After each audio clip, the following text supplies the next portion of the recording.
یوں تو بقیع کا قبرستان اسلام سے پہلے سے ہے، مدینے والوں کا مین قبرستان وہی تھا بقیع، لیکن اسلام کے بعد جو سب سے پہلی شخصیت اس قبرستان میں دفن ہوئی وہ جناب صحابی پیغمبر جناب حضرت عثمان ابن مظعون، ان کی تدفین ہوئی سب سے پہلے۔ اور جو تاریخ اور روایت میں بات ملتی ہے کہ دفن کے بعد پیغمبر نے خود صلی اللہ علیہ وآلہ اپنے دست مبارک سے عثمان ابن مظعون کی قبر مبارک پر پتھر نصب فرمایا۔ تو اس کا مطلب کہ حضرت چاہتے ہیں کہ نشان باقی رہے، یا خود حضرت کے فرزند جناب ابراہیم جو کہ جناب ماریہ قبطیہ ام المومنین حضرت ماریہ قبطیہ کے بطن مبارک سے تھے، ان کا بچپنے میں انتقال ہو گیا، اور دفن کے بعد پیغمبر نے جناب ابراہیم کی قبر کے اوپر پانی چھڑکوایا، ڈلوایا۔ وجہ کہ چونکہ ریتیلی وہ ہوتی تھی، مٹی وہاں کی تھی، تو ممکن ہے کہ ہوا وغیرہ چلنے سے اڑ جائے، نشان نہ رہ جائے۔ پانی ڈالنے سے یہ ہوگا کہ وہ مٹی سخت ہو جائے گی، نشان باقی رہ جائے گا۔ تو پیغمبر نے اپنے فرزند حضرت ابراہیم کی قبر پر اپنے سامنے پانی ڈلوایا۔ بعض تاریخوں میں اور روایتوں میں ہے کہ کچھ دنوں کے بعد انہی کی قبر میں، ابراہیم کی قبر میں سوراخ ہو گیا۔ پیغمبر نے حکم دیا کہ اس قبر کی مرمت کرو۔ تو ہر دور میں اس طرح کے لوگ ہوتے ہیں۔ کسی نے پوچھ لیا کہ یا رسول اللہ، اس قبر کو ٹھیک کرانے سے مردے کے اوپر کیا فرق پڑے گا؟ جواب پیغمبر کا قیامت تک کے لیے ہے۔ فرمایا کہ باقی رہنے والوں کی آنکھوں کے لیے ٹھنڈک کا سبب ہے۔ تو اس کا مطلب یہ ہے کہ جس کو کسی سے محبت ہے، اس کی قبر کا نشان دیکھ کر کے انسان کے دل کو سکون ہوگا، آنکھوں کو ٹھنڈک ملے گی۔ دنیا میں کسی کو صدیقہ طاہرہ سے محبت ہو یا نہ ہو، رسول اللہ سے زیادہ کوئی حضرت فاطمہ زہرا سلام اللہ علیہا سے محبت نہیں کر سکتا ہے۔ کلما دخلت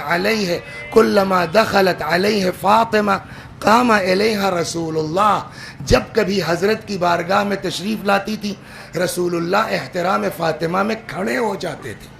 تو آج یہ جو قبر کو ڈھایا گیا ہے، اچھا پیغمبر کا وجود مبارک ہمارے آپ کے مردوں کی طرح تو نہیں ہے نا، اس لیے کہ آج بھی وہ اس دنیا پر ان کی ساری توجہ ہے، بلکہ یہاں تک روایت ہے حضرت نے فرمایا حیاتی خیر لکم و مماتی خیر لکم، میری زندگی بھی تمہارے لیے خیر ہے، میری موت بھی تمہارے لیے خیر ہے۔ پھر وجہ فرمائی فاما حیاتی، زندگی کیوں خیر ہے؟ اس لیے کہ اللہ نے میرے ذریعے سے تم کو ہدایت دی ہے، گمراہی سے بچایا ہے۔ موت کیوں خیر ہے؟ فرماتے ہیں اس لیے کہ تمہارے اعمالکم تعرض علیہ، تمہارے اعمال ہمارے سامنے پیش ہوتے ہیں، تمہارے اعمال ہمارے سامنے لائے جاتے ہیں۔ اگر تمہارے اعمال اچھے ہیں، میں اس میں اضافے کی دعا کرتا ہوں۔ فما کان من حسن ازددت لکم، اگر اچھے ہیں میں اضافے کی دعا کرتا ہوں۔ ومن کان من قبیح استغفرت لکم، اگر تمہارے اعمال خراب ہیں میں تمہارے لیے استغفار کرتا ہوں۔ تو اس کا مطلب یہ کہ پوری کائنات ہمارے سب کے اعمال آج بھی حضرت کی نظر کے سامنے ہے، رسول اللہ کی نگاہوں کے سامنے ہے۔ تو جب دنیا کے اعمال پیغمبر کی نظروں کے سامنے ہیں تو ان کے اپنے بچوں کی قبریں، ان کے روضے کیا پیغمبر کی نظر مبارک نہیں ہے؟ تو میں جہاں تک سمجھتا ہوں یہ جناب فاطمہ زہرا یا خالی جناب فاطمہ کی قبر تو نہیں تھی نا، چار چار اماموں کی قبر ہے، اصحاب کرام کی قبر ہے، امہات المؤمنین کی قبریں ہیں۔ یہ جو قبریں ڈھائی گئی ہیں یہ صرف قبور اہل بیت کو نہیں ڈھایا گیا ہے، یہ گویا اس بہانے سے پیغمبر کے قلب مبارک کو تکلیف پہنچانا چاہتے ہیں۔ یہ صرف بقی کے روزوں کو نہیں ڈھایا گیا ہے، رسول اللہ کے قلب مبارک کو اذیت پہنچانا چاہتے ہیں۔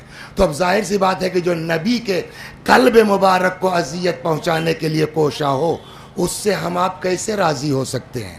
اس سے خدا کیسے راضی ہو سکتا ہے؟